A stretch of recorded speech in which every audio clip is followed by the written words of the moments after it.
Welcome, everybody. This is Gaming Gaiden, the podcast that uncovers the side stories of the gaming world as well as the world of Japanese to English localization. I'm Andrew, and right here with me is Mike. Hey, everybody.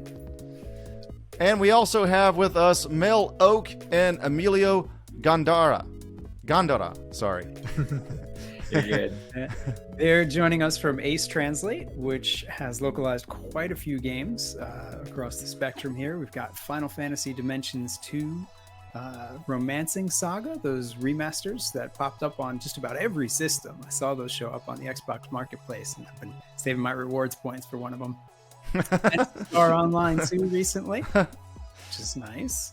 The Captain Tsubasa, which is a game we also talked with Zach Davison about. And something very interesting. This is early times. Halo 2 is on the list there.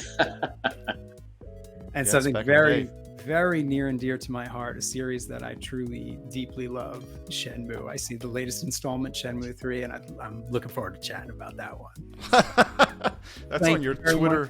Much, Mel and Emilio, for coming out for this. We really do appreciate it. And we look forward to chatting with you.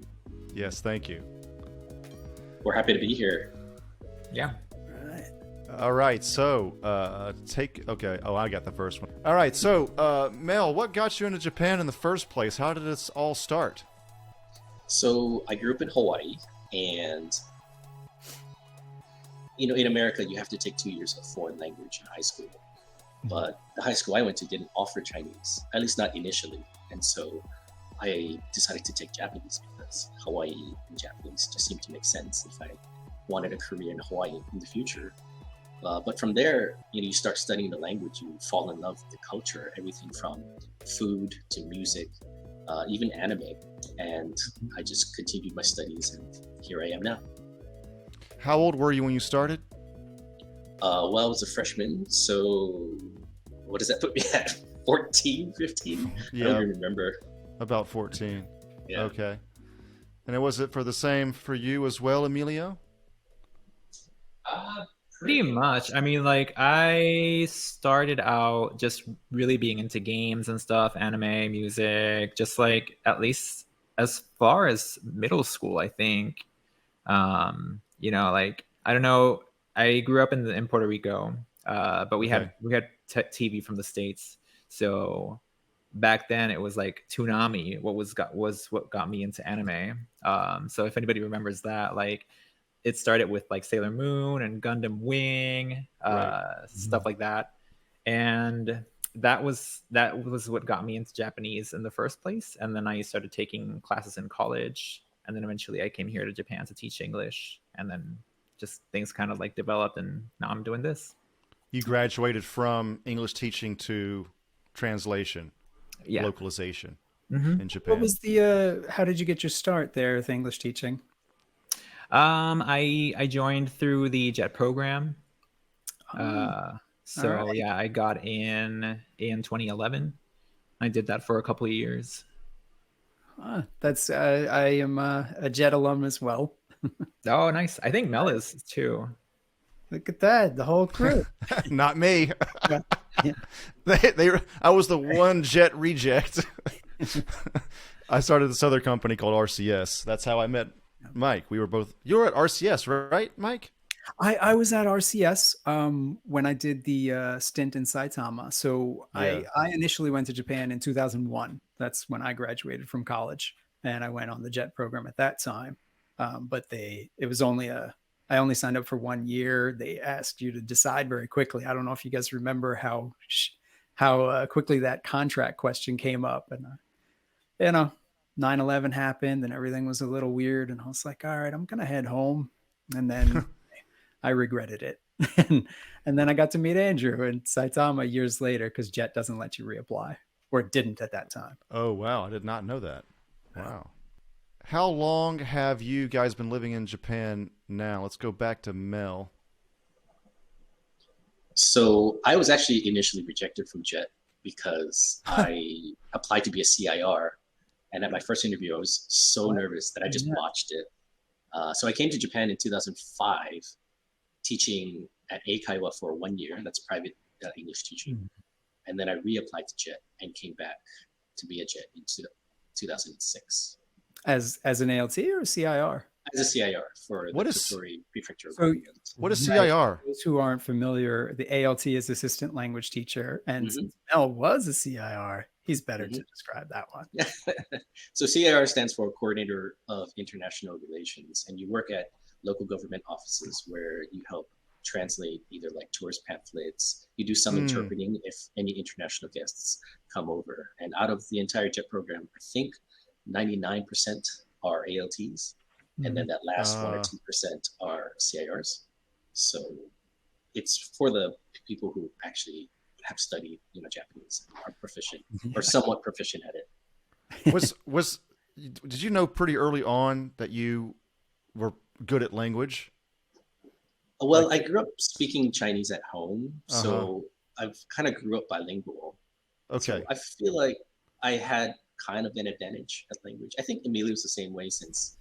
Yeah, Emilio, you grew up speaking. You're in Puerto Rico?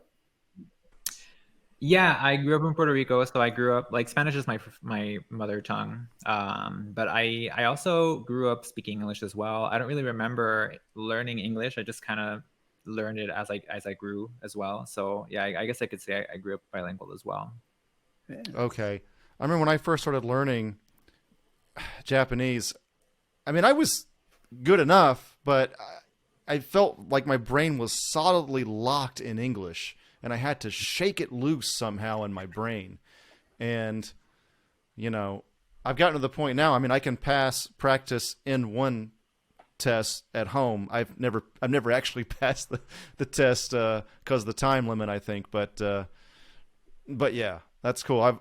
So you guys pretty much knew. Well, so you had some advantage because you were both brought up in bilingual homes. So, like, I know for me when I first started, just learning. I mean, the first shock, of course, is that the verb's always at the end, and that I don't know. That was like kind of mildly shocking to me at first. But did you guys didn't have anything like that at all because you were bilingual already? Let's go back to Mel, I guess.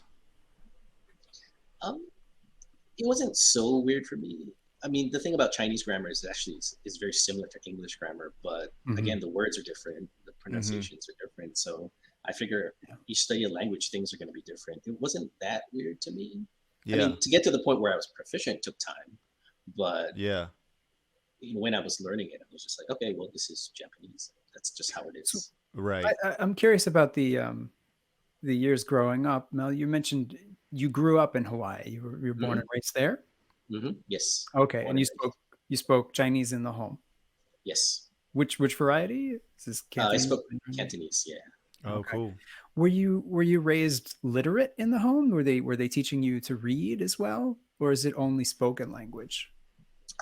So in Hawaii, they have Chinese school if you wish to go, which means it's an after-school program, sort of, but after-school hours. So I went to Chinese school for about 6 years when I was a kid, where I did learn to write a little bit, but I forgot most of it.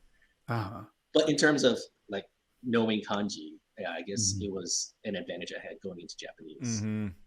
So yeah, I'm curious about the experience there, like for Emilio regarding kanji, because obviously kanji for me as a student, it's been quite the obstacle. It's been many years. I learned a few to make sure I could survive just fine. Cool. But then I realized, like, if I really want to do anything with this language, I have to be literate. So I've been working on it, but I'm curious what approach you took, Emilio. Oh, we got to switch mics. I got him. So I'm probably not the best person to ask about this because I was obsessed with kanji. I couldn't. That makes you a good person. Everyone's gonna have it. That's cool. That's cool. Yeah, I wasn't into it fast enough. Like we were learning hiragana first, and then the next quarter we were learning katakana. The next quarter we finally started learning kanji. But I was like so ready. So I was, and so yeah, like I just practiced it all the time. Like what few kanji the textbooks that we used began to teach, which by the way my university used the Nakama books. I don't know if anybody's familiar with those. They switched to Genki eventually, but yeah, they used the Nakama ones first. But then eventually, like that was a good start. But I feel like when I really got proficient, I guess, or like more comfortable with kanji is I used RTK. If anybody's familiar with remembering the kanji, I forgot what the author's name off the top of my head, but it's just a method that uses. Yeah, it's I can't remember the name, but it's called remembering the kanji. Yep. And it uses memory palaces, which are like this idea of creating a very vivid image in your head related to like the different parts of kanji. And then as the kanji get more complex, you like start to put pictures. Basically, you decorate your memory palace in a way. So like it's like, you know, 3 different parts. You just remember what each part is, and then when you're trying to think of it, you put those things together, kind of. And you know, that was effective to kind of learn a lot of them really quickly. But that doesn't teach you how to read them. It just teaches you like their basic core meaning. Right. So I remember the introduction to that book, and it's funny because it goes back to sort of like what Mel was saying about his having that slight advantage before. It's like theoretically it's supposed to put you on the same level as a Chinese student who is familiar with kanji already. It doesn't mean that they know how to read it with the Japanese pronunciation, but they understand the meaning of it. Yeah. So when I was studying that, I was also like on my own, just, you know, adding in like studying actual compounds and how to read them and what the readings are, and like onyomi, kunyomi, that sort of thing. No. As well at the same time. So you went way ahead of the course of study for the school. Well, this was after I came to Japan. Yeah. Okay. Yep. So at university, I did 3 years of Japanese. And you know, to be honest, when I first came to Japan, even after that, I didn't feel that proficient. I didn't feel like I could, you know, have a conversation too easily. It took quite a bit of time before I got to that point. Yeah, that's perfectly understandable. I didn't mention this to you guys earlier, but I am a language instructor. I'm an ESL teacher, and look at me stumble to try and think of these basic words. Believe it or not. Yeah, so I understand that even after 3 years of study, it doesn't mean much for a lot of folks. It really doesn't. They say that it takes about 7 years of standard, rigorous exposure before someone really establishes a proper comfort level. Plus, you could say something grammatically accurate, but it's still stiff or awkward or something. You know, you get into that zone for a while, for a couple years. Oh yeah, you know. So yeah. Yeah, I think so. You want to get onto localization, which would make sense. But we haven't heard a little bit about the details from Mel. Yeah, we went. Did we ask about goals? That was the next one. Well, I wanted to go back to when Andrew was saying, when trying to learn Japanese, it was hard because, you know, the verbs were in a different order, and it was hard to pick up. And then Mike just said, you know, sometimes when you speak Japanese in those early stages, things were really stiff. I mean, that's the same way with localization. When people aren't used to translation, everything's going to be stiff. Everything's going to be a direct translation. And especially in creative fields, you don't really want that, you know. I remember working on a marketing document once, and this was not just language, but also culture. But in Japan, they market a lot of products to like, for the women, or popular among men, or they use that kind of language. And I had to like email the client and say, you know, you might want to change the wording on this, at least for the English version. You know, you don't want to say this product was only made for women when technically men could also use it, or, you know, other genders or whatever could also use it. Yeah. This topic is fascinating to me. So this is part of the localization, not just translation, right? You have to, I mean, how can we put this? There's a certain level of, I don't know, political correctness that Japan's just not aware of, that you have to make them aware of in the translation process, the transcreation process. Because there are a lot of times where the Japanese writers are writing for the Japanese market, and what's acceptable in Japan may not be acceptable everywhere else in the world, right? I remember hearing this one story, and this wasn't one of my projects, and I won't mention the project title just in case, but the story had included a plot where they said that Christmas, was a made-up holiday just to sell more presents and gifts.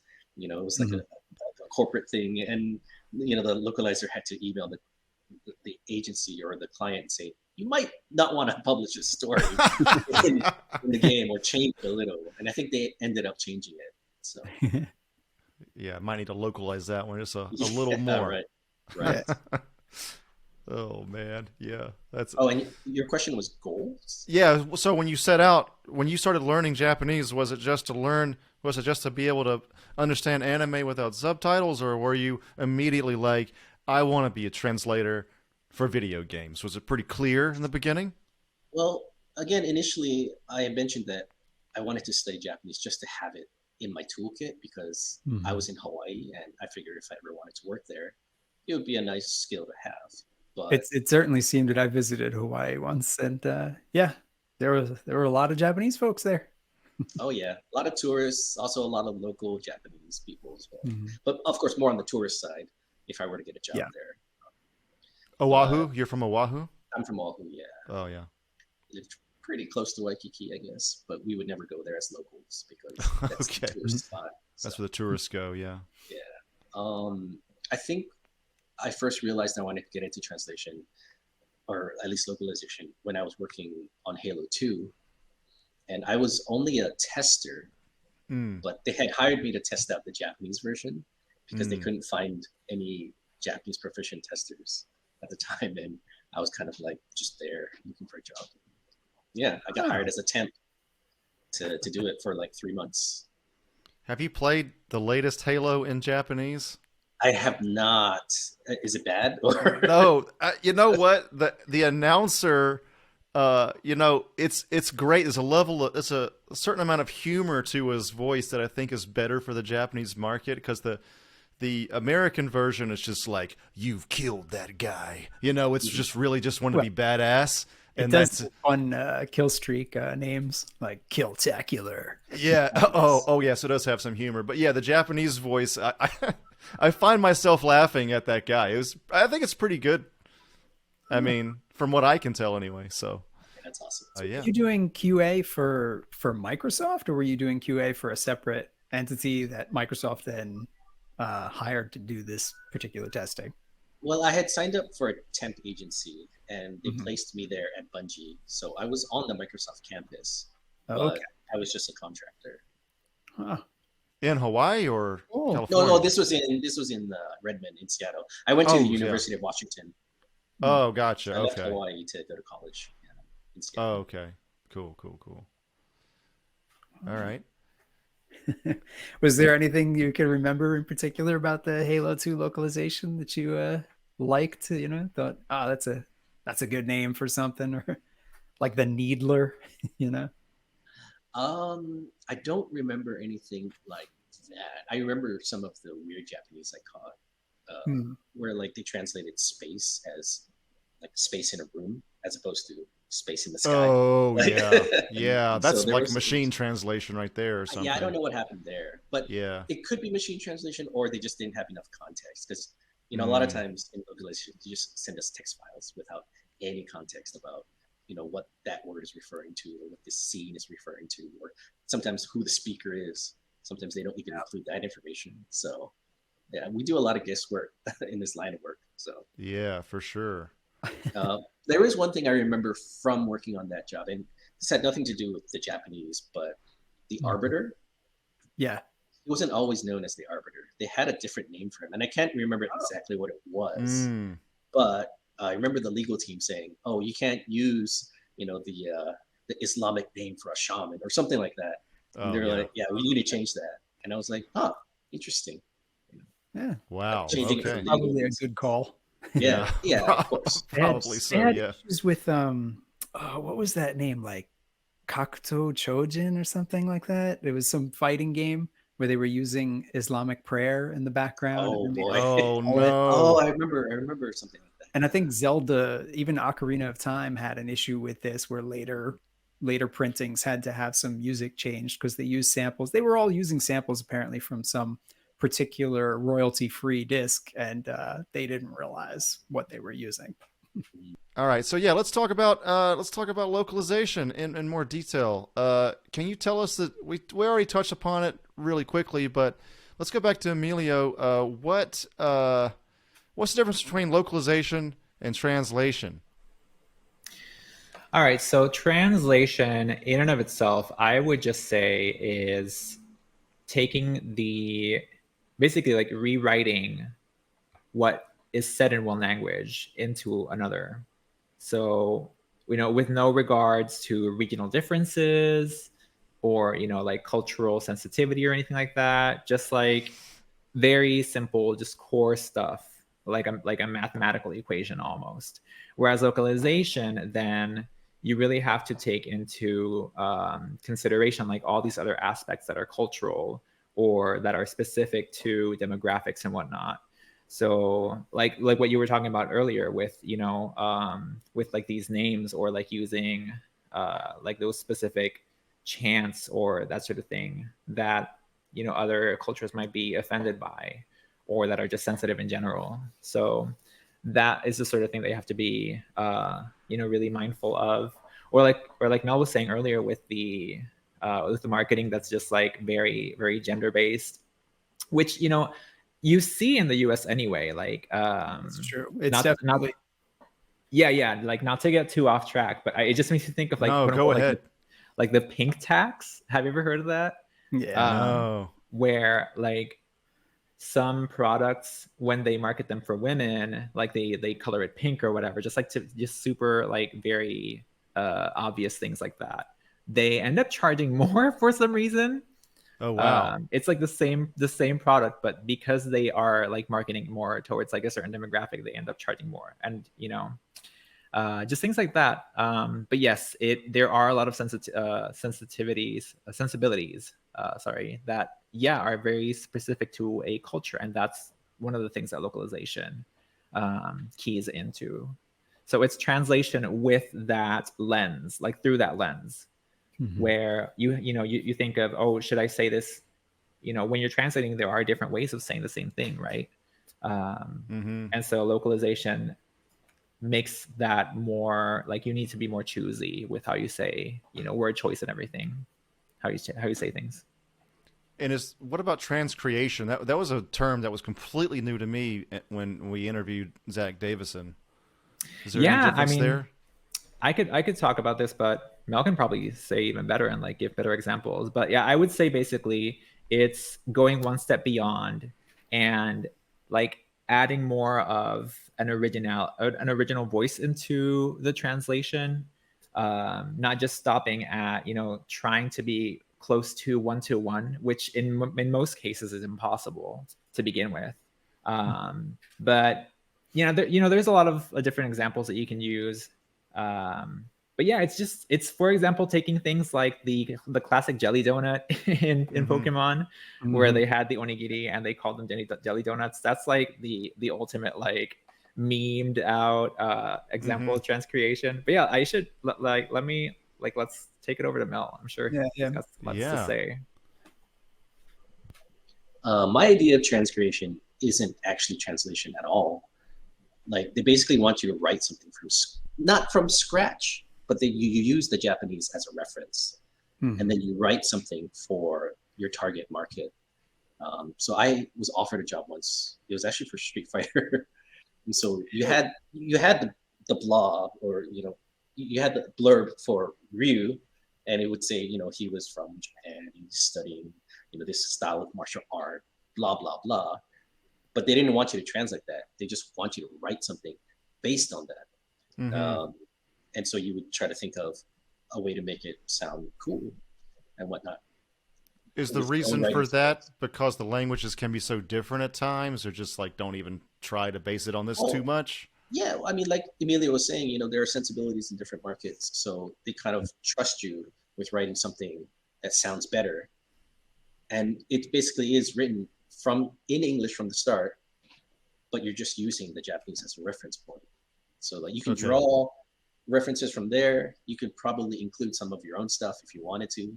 Like if you wanted to include a joke that wasn't in the original Japanese, you could. I think I heard one example where it was like the Batman movie, the animated Batman movie that took place in Japan. Apparently, Batman Ninja, yeah. Ninja? yeah. I think, what was it? Was it made in English or made in Japanese? But then the other party got a copy of the video with no audio and no script. Oh my And so god. they basically just had to create the script from scratch based on the video. So that's transcreation right there. Because That's amazing. they had a reference, just the video, but they didn't have any audio, no words. So they just wrote the script from scratch. And, It's some mystery science theater stuff there. yeah. There you go. Have you seen it? That movie? Yeah, I saw it. I can't remember which language I watched it, but I did see it. I think I watched it in English. It's pretty good for what it is. My friend thought it was going to be something more serious or something, but really it seems like the point was, let's get as many anime tropes in here as possible in the Batman world and just have fun with it. And Japanese tropes as well, right? yeah, Japanese tropes, anime tropes, all that stuff. Let's just throw it in, see what happens. And to me, it kind of worked, as crazy as it was. So I'm curious about this, though, this transcreation. You know, how often do you find that a developer or whatever comes to you with a product, a game, saying, "Feel free, go ahead"? To some level, we have that power, I would say, Mhm. like within individual dialogue lines, but it really depends on the client, right? Mhm. So if they're strict about how much freedom you get, then you have to stick closer to the source. If you've ever listened to Jeremy Blaustein talk about, his days doing like Metal Gear Solid and stuff, like he transcreated a lot of those lines for sure. Stuff that completely wasn't in the Japanese, but he just pulled in quotes from other books, or he just made up his own stuff, and it worked. It worked really well. Yeah, I think he made a lot of the right decisions there. Mm-hmm. But from what I heard, they found out about it later and really didn't like his choices, and like they changed it in some of the remasters or whatever. I don't know. Oh man, are you kidding me? Yeah, I didn't know about that. So yeah, I think that I mean, I don't know about Metal Gear Solid having changes. I know there was the Twin Snakes, but I never played through that. But then there was a rewrite and a re-recording for Symphony of the Night that I think showed up on the PSP version, and that might actually be what's in the that new one on the PS4. I don't know if it uses the same script or not. It doesn't say what is a man, pile of secrets, all that. Right. Like I think they made some changes around that. And of course they had different voice actors. What is something that you guys want people to know about localization, transcreation, translation, whatever you want to call it? Is there something that most people don't know about that you wish more people knew about? Let's go back to Emilio.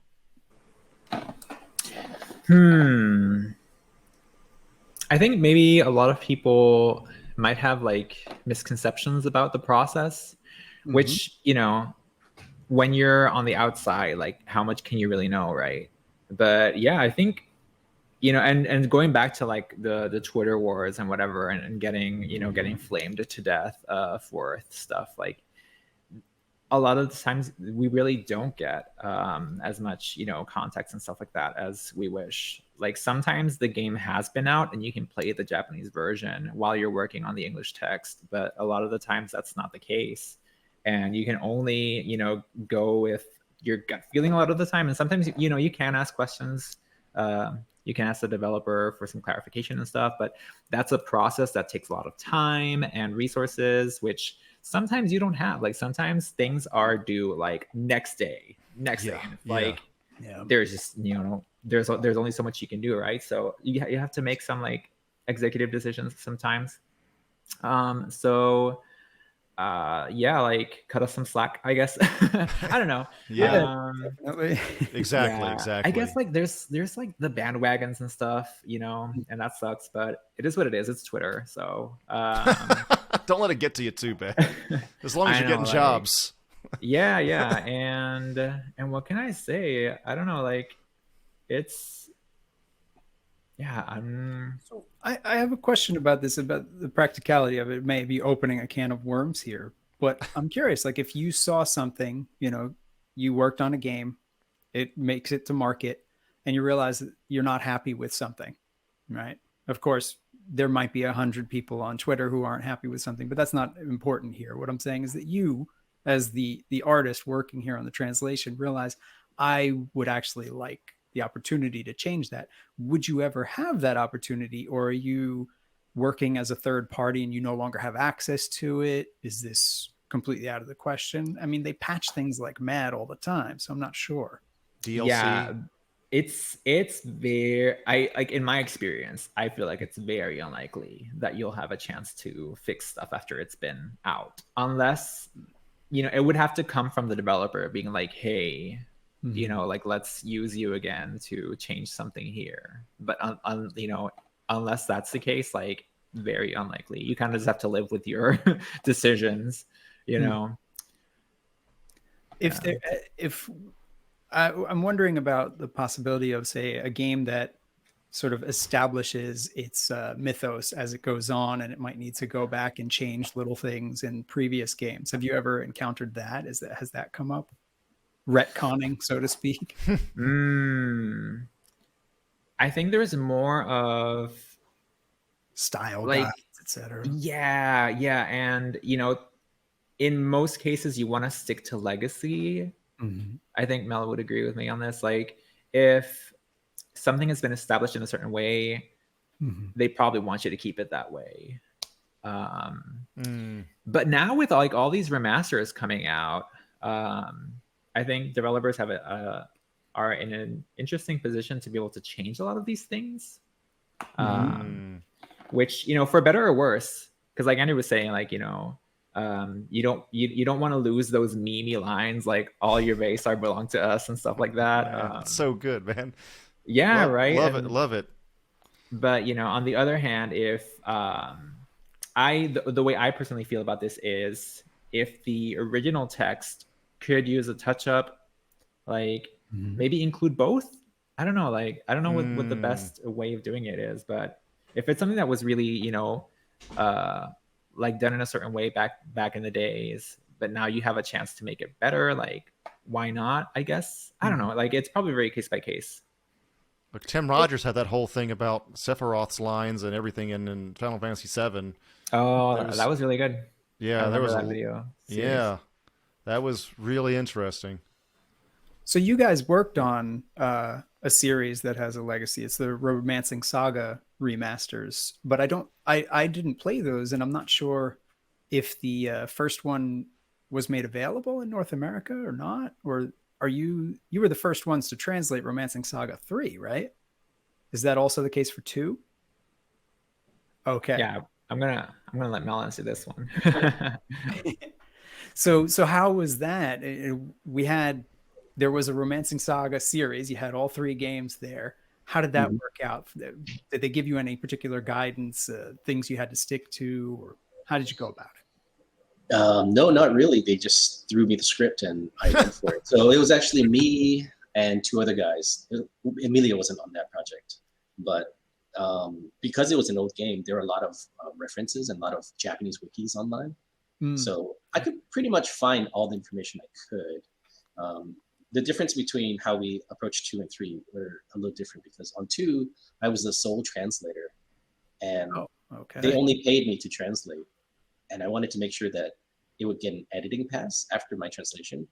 And even though they said they would find an editor, they never did. Oh, man. So, they were just being nice to you. So if you find Romancing Saga 2 to be a little bit rough around the edges, that's why. And so when 3 came around, I made sure to ask if I could hire my own editor that they would, also pay me for, so I could cover his expenses. And yeah, we did hire. I hired actually 2 editors.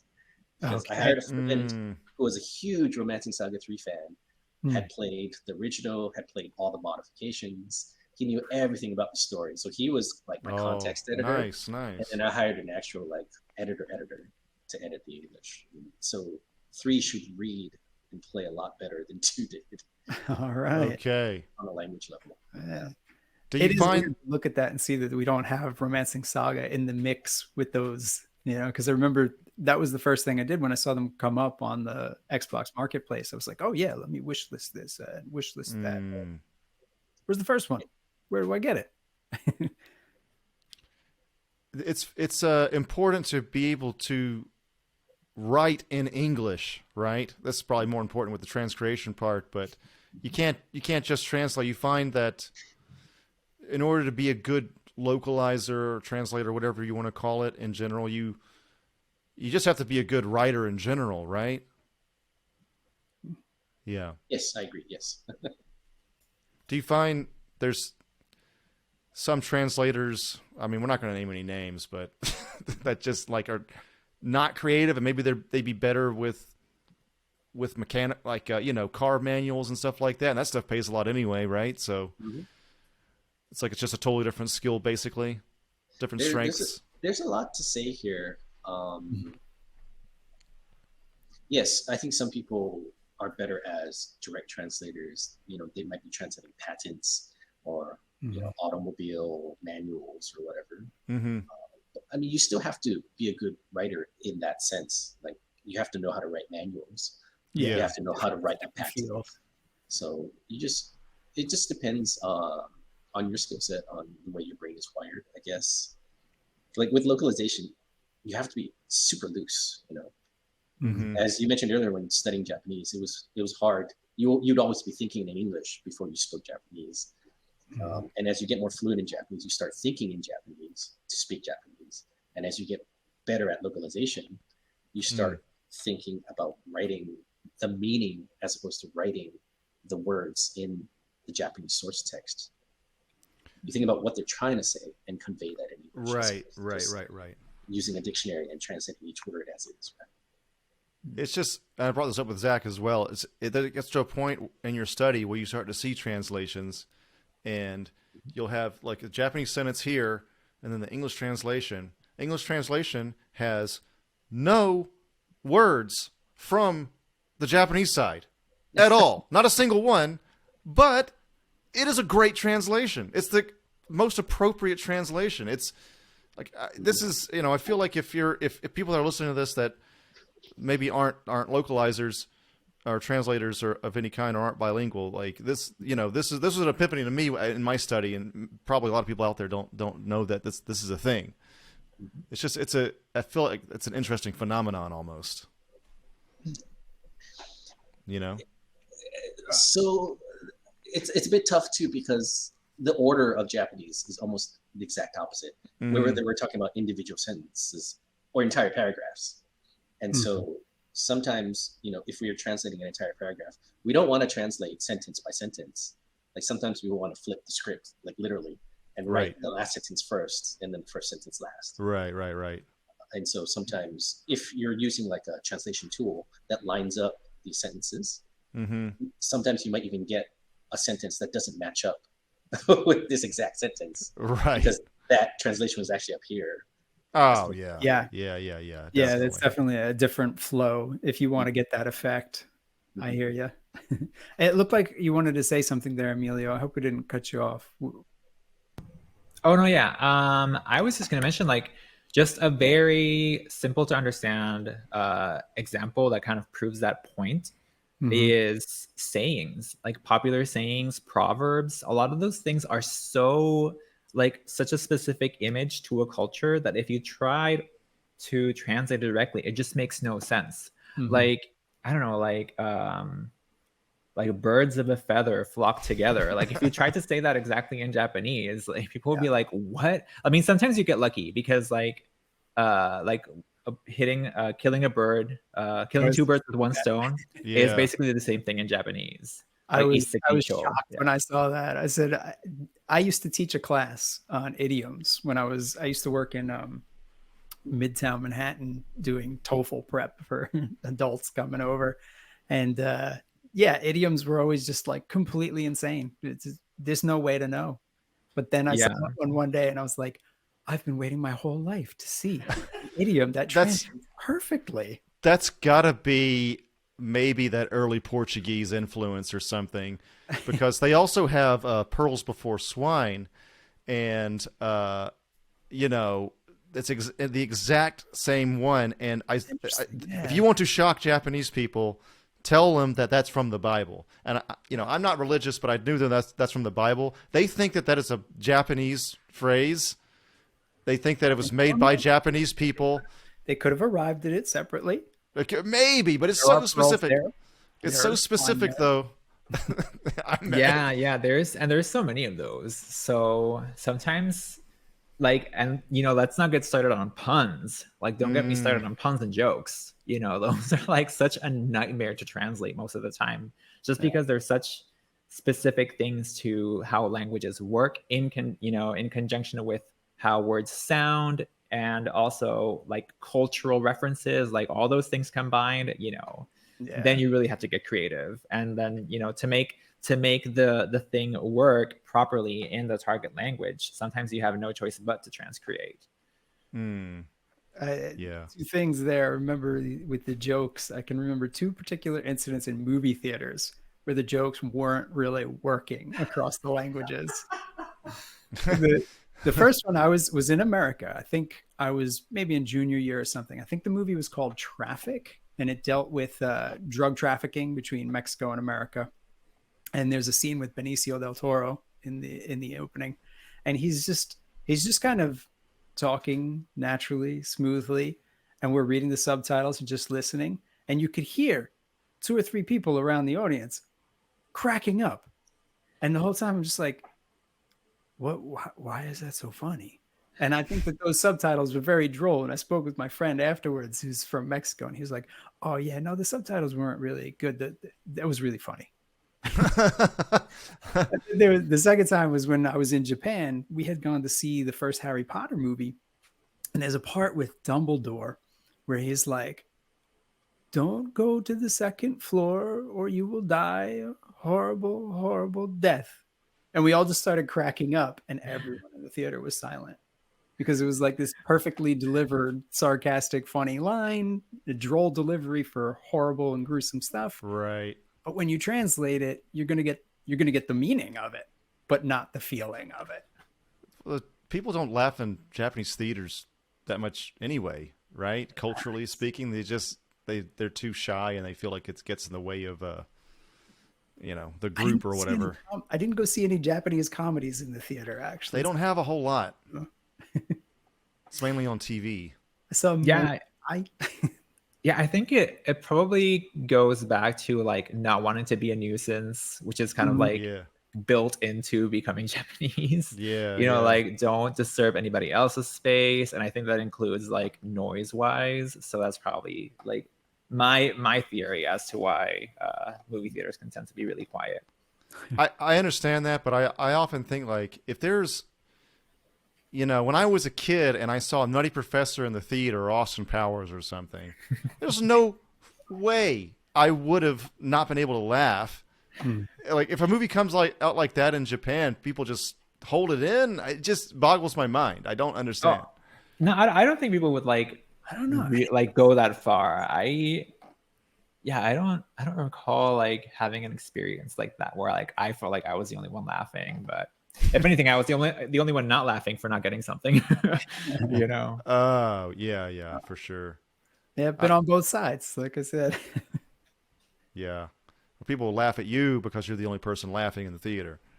Also, that happened to me a few times in Japan, but that's another story. Do you guys have a dream game to localize, to transcreate, or dream project in general? Ooh, I would really enjoy like working in anything Kingdom Hearts just because I'm such a big fan. But there's always that like that kind of tug of war where you don't want to touch something that you really like because you respect the source so much, or the so you don't want to mess with it. So it's like you want to work with it because you want to be part of it, but you also want to leave it alone because it's so good, or whatever. So that's kind of where I stand there. But yeah, that's probably one of the big series that I would mind having a hand in. Nice. What about you, Mel? Since I got to work on Romancing Saga 2 and 3, it would be fun to work on some of the Saga remasters, although I haven't been asked, just to be clear. So Okay. I'm not working on any of those. But I've also been a big fan of all the Musou games, like Dynasty Warriors. Oh, nice. Okay. Yeah, so it would be kind of fun to work on some of those, just to have my name attached to it. But otherwise, I feel like I've accomplished quite a bit already in my career. So not too many other series left on the bucket list. Although, it'd be an honor to work on anything new. So Right. That's cool. Yeah, I guess that's it. You got anything else, Mike? I would like to hear about my dream project. I'm a producer. Oh yeah, that's right. Producer on Shenmue 3. I kicked in $100, so I'd take credit for the production of that game. I'm curious about the process and what it was like. I don't know. It's so Shenmue is such an interesting series to me. It's like, I mean, I got it on the Dreamcast back in college, and I think a lot of folks around me didn't understand it. They weren't connecting with it. And I was like, that doesn't matter. I'm going to be up until 2 a.m. playing this instead of studying for my exams. And it made me so happy. It reached me on such a deep level. And there were parts of it where I could say, like, I feel like this is not such great writing, or I feel like this is not such great acting, but somehow or other, it is the most thoroughly charming game to me. and I do feel like Shenmue 3 maintained that charm, but I didn't have as many things that I could look back on and chuckle about. So I have to give you some credit there and say you did a great job. However you did it, I don't know, but it felt like it still was Shenmue, but maybe a little more polished. I don't know. Can you tell us about the process and what it was like to work on a game like that? I don't know how much I can reveal due to contracts, but I will say that we were going for a polished feel just because that's what we do as localizers. Mm-hmm. We weren't intentionally trying to make any of the translations awkward, but it happened to be that way. And this goes back to kind of your question about what do you want the audience to know about the localization process. Mm-hmm. And it's that depending if you're in-house or freelancing, you might not have access to the devs. You might not have access to the screenwriters. You can't ask questions and get them answered immediately. Sometimes you will ask a question and they'll get back to you like 6 weeks later when you're already off the project or you're already on like a way later batch. And you're like, well, we can't fix that now, can we? And so with Shenmue 3, there were a lot of branching dialogues. Mm-hmm. And the thing is, the other thing is as freelance localization translators, we don't get paid that much money. We're kind of almost at the bottom of the barrel when it comes to rates. And so they sent me a document with all of the branches, but in order to find that specific line in that specific branch within, the translation software that we're using with this PDF on the side, that would require a lot of work. And some of the lines were really short. One specific one I remember was just, "Oh," in Japanese.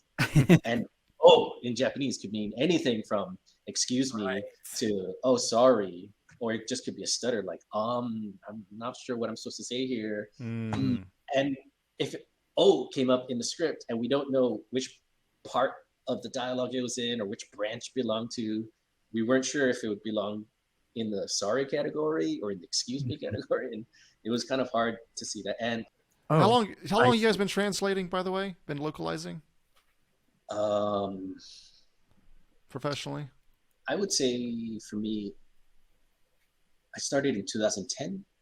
So 12 years at this point. 12 years at this point, right? But I mean, I did some translation before that as well on the JET program. But if you're talking about video game translation, then yeah, 2010. Are there trends in translation? I guess they go in tandem with the video game industry. How have you seen the video game industry and the localization industry change in those 12 years, if at all? I think the big thing is the use of translation software.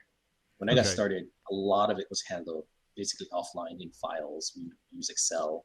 We would have to reference glossaries in Excel and any previous translations in Excel or PDFs. But now that we have translation software, it makes that a little easier to reference old material or set terms by the client or set terms by the team if it's a shared project and there are multiple translators. So the use of software is definitely helping us there. And the Japanese side as well, do you know if they're translating English to Japanese using the software as well? Do you know anything about that side of it? I would assume so. I know one translator who does EDJ, and she also uses the same software that I use, which is called MemoQ. If you're interested. Okay. I think a lot of gaming companies or a lot of agencies use the same piece of software. So if you want to get into the industry, you might want to look into learning MemoQ. Okay. That's cool. All right. I guess that's it. If you guys have any parting thoughts or things you would like to say to the aspiring transcreationist, localizer, anything like that? Do you want to start off here or? Well, he just told him get on MemoQ. Yeah. Get on MemoQ. Anything else? Any other? My biggest piece of advice would be to network. Try to learn who's in the industry. Try to learn from whatever they publish, whether it's blogs or Twitter posts or whatever. Just read about the industry, learn about the industry, learn from the people who are in the industry, get connected. Maybe not so much now with COVID, but as much as possible, go to some events and try to network people in person as well. You say that because translators can be a bookish lot and don't not too social sometimes. Is that why you want to give that advice? Well, he's saying there's COVID restrictions. Mainly just for COVID. Okay. When you said go out there and network, I was thinking in my mind of like the translator that doesn't go out, just is always reading manga at home or something, Well, I think for me is when I started out, I always thought of the translation industry as kind of a dog-eat-dog world. You're against everyone else as a freelance translator, at least. Like if you can pull in the jobs, great for you, but you're not out there to help other people. But now that I'm a little more established and a little bit further down the line in my career, I feel like it's almost the opposite. Like the more translators the more you can help each other out when if you're short on work or if you want to get into certain fields or whatever. Like the more people the more help you can get. And so I think it's great to network. I mean, this isn't just translation specific advice. This is any field that you're in. Just get to know more people. Yeah, it's like the movie industry. Yeah. Need the connections. You feel the same way, Emilio? Yeah, absolutely. In terms of getting into it, for sure, the more people the easier perhaps it is to get your foot in the door, which makes a big difference because once you're actually working in it, then you can actually get more jobs. It kind of snowballs. So my personal experience, yeah, exactly. Like I probably wouldn't even be in the industry if I hadn't met Mel, which happened through knowing one of my old classmates kind of from university who happened to know Mel. So it was like this weird kind of chain, degrees of separation, basically, that kind of led me to Mel, and then things just went from there. I'm still fairly new in the industry. I've only been translating professionally for the past 3, maybe 4 years. I think around 4. But yeah, it's when it comes to trying to get your foot in the door, networking is key. Maybe this is a weird thing to suggest, but get in Twitter and find translation Twitter and start following people, because people like Mel and a lot of other translators, they offer a lot, they often tweet about resources that are related to the field of translation. Sometimes they talk about issues that come up and things like that. Knowing things like that is really important, and getting to know these people, building a relationship with them is often how you can get into it. And as for like building your own kit in terms of like the abilities that you need to do the field, like studying, you know, you kind of never stop studying, and you have to just keep learning, and just like hone your craft, because it's not just about knowing Japanese. It's about, as I said before, like you need to be able to write well as well. Like, so don't just study Japanese, study, you know, your target language as well. Like, for example, I speak Spanish fluently, but I don't think I would necessarily like feel super comfortable translating into Spanish, because like my Spanish, even though it's fine and serviceable, like I don't feel like it's like super nice literature level. So at this point, you know, having been so out of that element, so for like the past like 15 years, I've been away from that sort of world.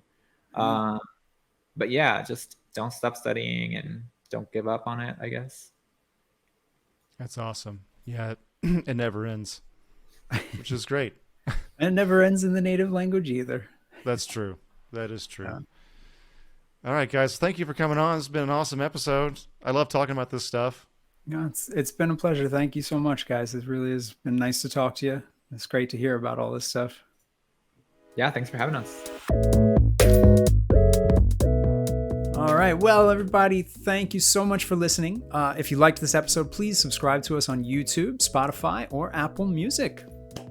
And if you really liked us, please join us on Patreon at patreon.com/gaminggaiden. So in some other episodes, we might not have spelled out our tiers too well, but we're still figuring this out. But we're going to have a $1 tier. That's basically a tip jar, and we'll give you a shout out as well. And then our $5 tier, you get bonus episodes, and you have access to that at patreon.com/gaminggaiden. So check that out. And then our goals ultimately with this podcast is, tell them, Mike. Well, I would like to get myself a Mr. FPGA. I would really like to have some use for my CRT that I've been carrying around for a while now and have nothing to connect to. So I think a Mr. would be great. I'd love to play some of those old RPGs. I've been going back and trying to play them in Japanese, and I'd love to do that in front of my CRT with a nice FPGA device. This is how much of a retro gamers we are, everybody. This is like one of the major things we'll do with I'll just tell you right now, this is one of the major things we'll do with the money from Patreon. And maybe we'll make some bonus content out of it as well after we pass. If I don't want to be too overly confident, but if we pass that mark, then we'll make some content out of it, and people will get something out of it. We'll do Let's Plays or whatever. And then also my my goal is a Neo Geo CD-Z. When I first went to Japan in 2004 for the first time, I was asking people about it, and they were probably $300 at that time, and I should have gotten one then, but I never did. Now they're $700 because of COVID. So the gaming market is nuts now. So maybe that sounds ridiculous to some, but that's what we're doing here. So there you go. Hope you guys enjoyed it. That was awesome. And we'll catch you later. Yeah.